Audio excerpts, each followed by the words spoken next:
Okay, so right now I'm going to talk about the Monty Hall problem, right? Now, Monty Hall was a TV show host, and his famous show, which was proven to be, not fair, was the Monty Hall show, right? First, let's actually this label. Okay, in this show, he had 3 doors.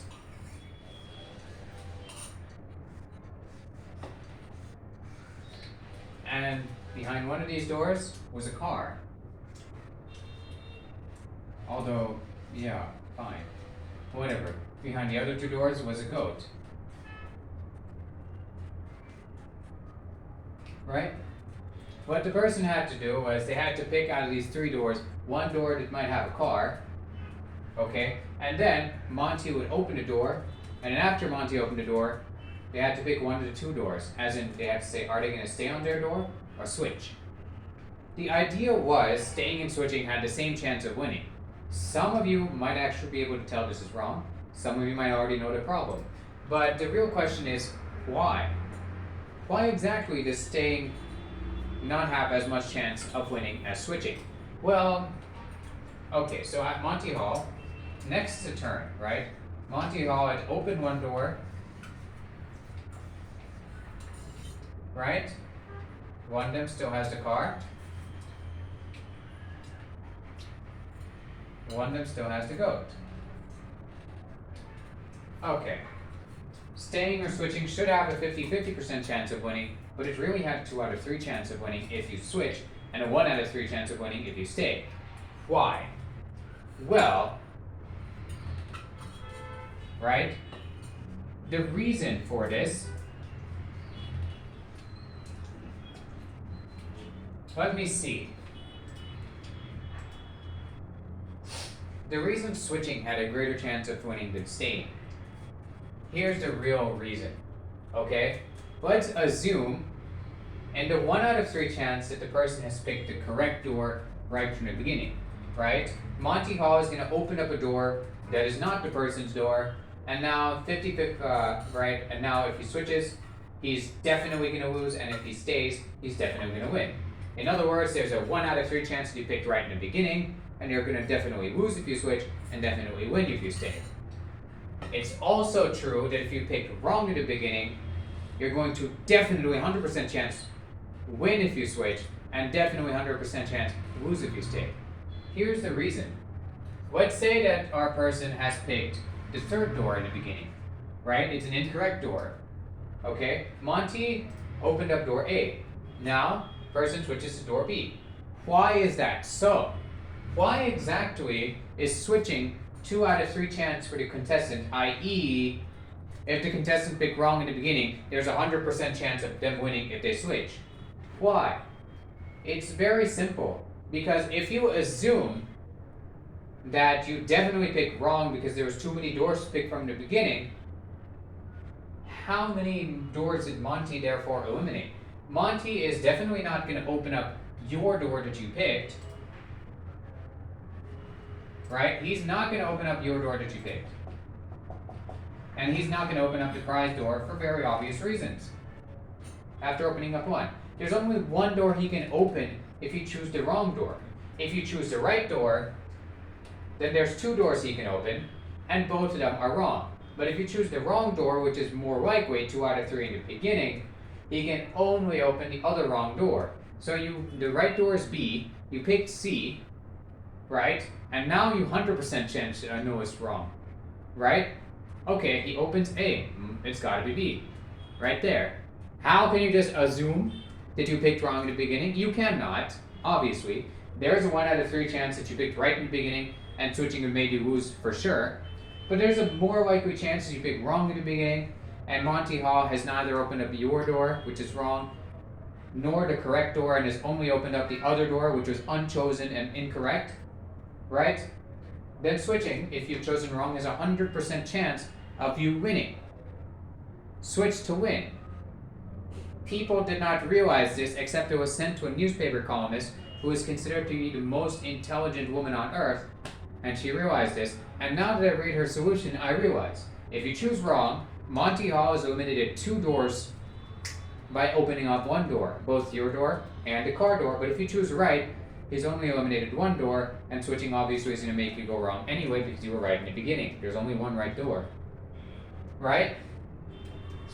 Now, before I explain how we can actually make Monty Hall fair, this show a fair show where switching and staying has an equal chance of getting you to win, I'm going to try and see if any of you are clever enough to know what would happen if there were 4 doors in the Monty Hall problem.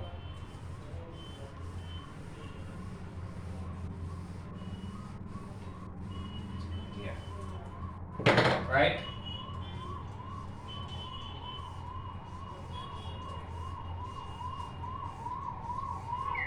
Okay. So let's try. Wait for the background noise to get silent.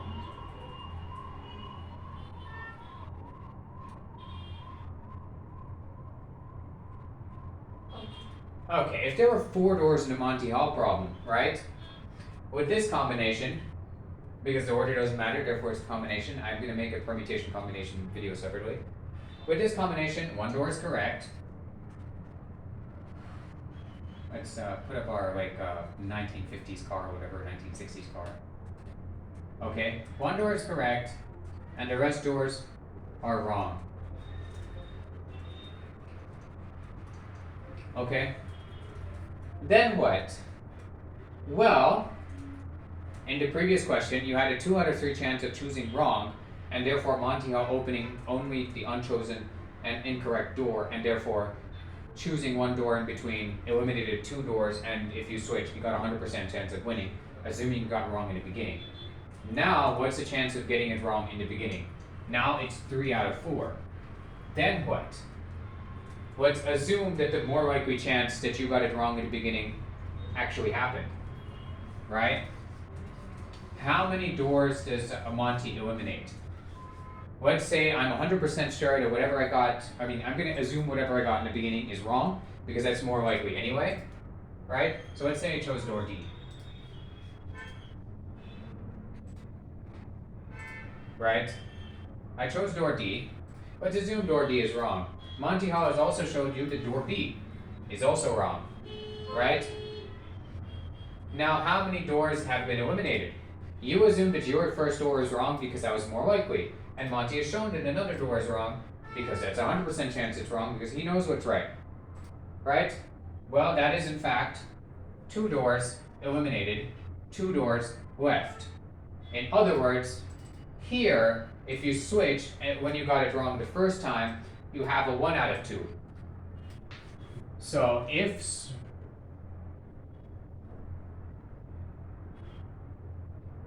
wrong in step 1,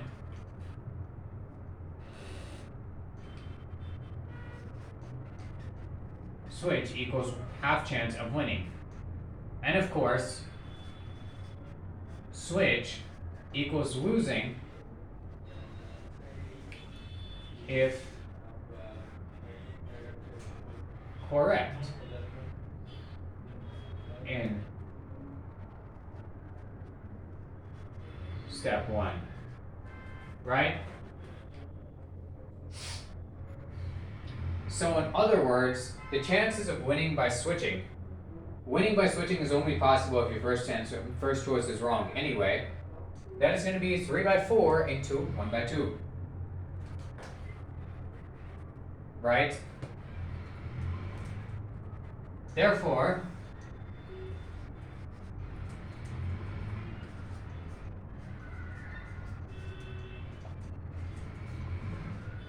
a 3 by 8 chance of winning if you switch if the Monty Hall show had 4 doors instead of just 3. And staying is only going to win you if you're right in the beginning. Win by switch is 3 by 8, and win by stay is 1 by 4, which is 2 by 8. Okay?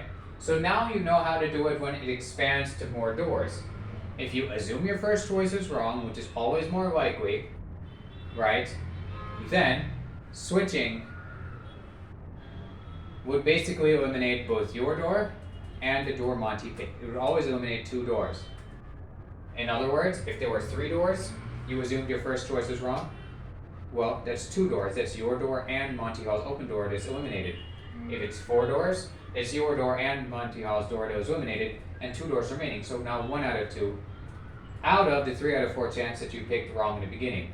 And then if you expand it to 5 doors, now there's a 1 out of 5 chance that staying is your claim to fame, right? Then, if you have picked wrong in the beginning, switching is the only way you can win. Monty Hall, if you just assume that your door in the beginning was wrong, well, Monty is now 2 doors are eliminated. Now it is 1 out of 3 into 4 out of 5. Win by switch is 1 out of 3 into 4 by 5, and win by stay is 1 out of 5. You can calculate these yourself. I'm going to put the figures up for you to calculate, right? Now, I have actually found that out.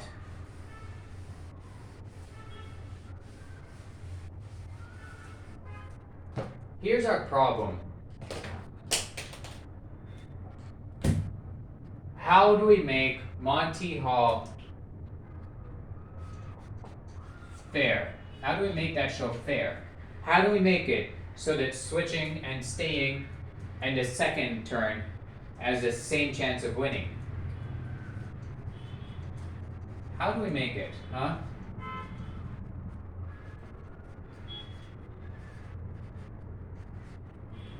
Well, I figured out there's only one way. And that is to ensure that when Monty opens a door, it doesn't eliminate 2 doors, right? Now let's get behind the mind of Monty.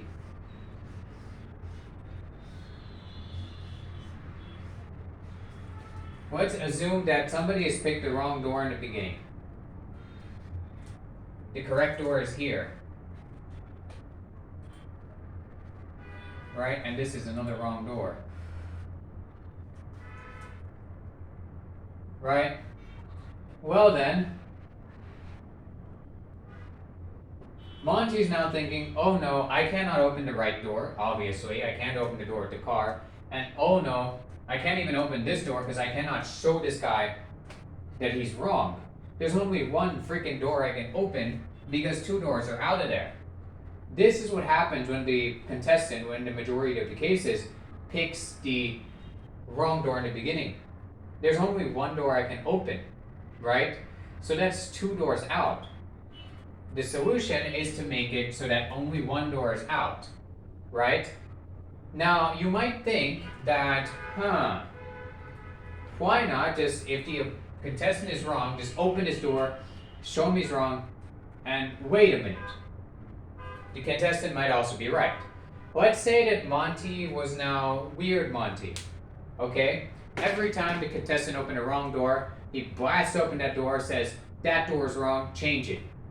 And every time the contestant picked the right door in the beginning, well, he'd have to either give the contestant his car right away, or maybe just ceremoniously open another door, and okay, contestant, he's not opened your door, so your door is right anyway, right? So it's still a 2 out of 3 chance if Monty Hall corrects the contestant every time. Except now, it's kind of like a 1 out of 3 chance you picked right, and then Monty Hall has corrected you in the beginning in the 2 out of 3 that you were wrong, and now it's a 1 out of 2 chance for there, and 1 out of 3 plus 1 out of 2 is indeed, let me just remember. Yeah, 1 out of 3 chance that you've chosen it correctly in the beginning, and it'll be perfectly indicated no matter what Monty does, if Monty always corrects you, right? 2 out of 3 chance, and Monty has corrected you. There's now 2 doors you can pick. Yes. So 1 by 2 plus 1 by 3, the LCM is at 3. 4 by 6, which is in fact 2 by 3. Okay? If Monty always corrects your wrong door choice, it's still a 2 by 3 chance. Right? Except now, it's you know if you have to stay, and you have to switch, you're still having a 50% chance of winning. So, Monty always correcting you. Right? Monty basically babysitting your answer.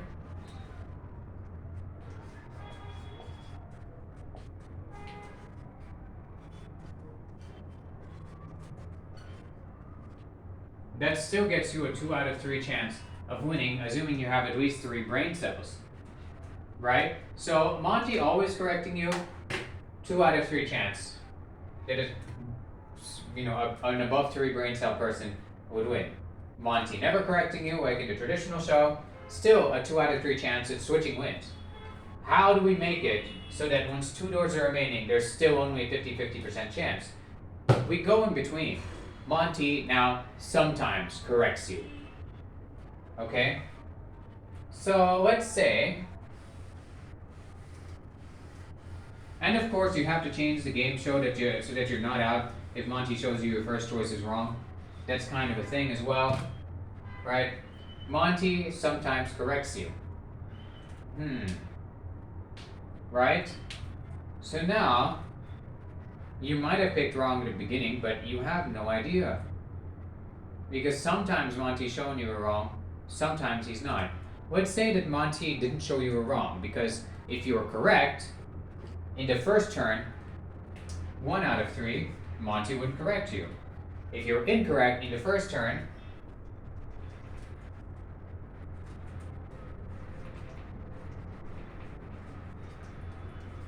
or if you were wrong in the first turn,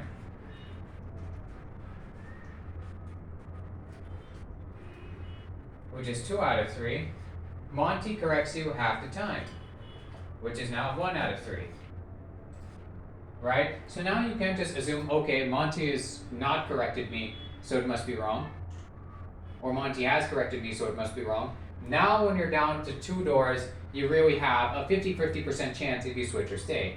Now just think of it. For example, if Monty only corrected you if you were wrong 1% of the time, then you're still more likely to win in the second turn by switching, because you're more likely to have been wrong in the first turn, and the opening the door when you're wrong eliminated 2 doors right there, right? Or if he corrected you 99% of the time, right? So once you converge it, once you get to he corrects you 50% of the time, now when he's not corrected you, you might have picked the right door, or you might have picked the wrong door. You have no way of knowing, and it's exactly 50-50. So in other words, the way to make this show fair, if I was Monty Hall, and if I was still alive instead of having been dead 7 years ago, obviously, is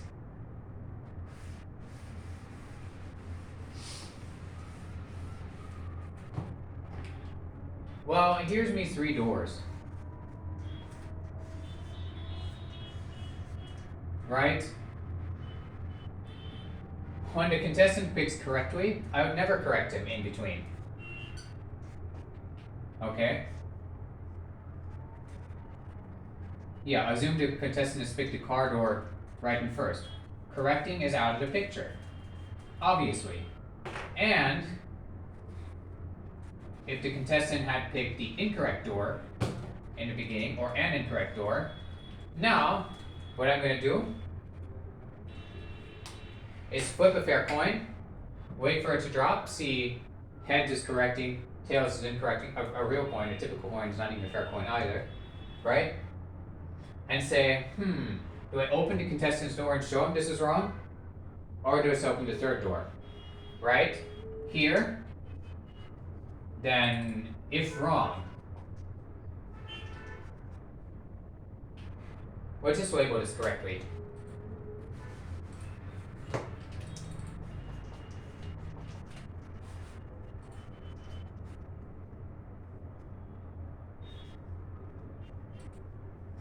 Right? Fair Monty if wrong. Now I flip the coin. Right? It's landed. Half the time I correct, half the time I don't correct. Pretty much. Right? 50-50 chance that I either open up this door and show him he is wrong, the door that the person picked, or open up the third door. Right? Right there. So now, the contestant, if he's not corrected, has no idea, did I not get corrected because I was right, or because Monty Hall chose not to correct me? And then if he's not corrected, if he is corrected, okay, I've been corrected, then it has to be one of the other two. I can't just assume I was wrong and assume that both Monty's door and my door are not a thing, right? This is how you make Monty Hall fair. Simply a 50-50 correction if wrong. Right there. And if anyone has ever thought of this sort of solution to make Monty Hall fair, please tell me. Now, I might make videos on this topic again, and you better make your own response videos, okay? I want to see what you people think.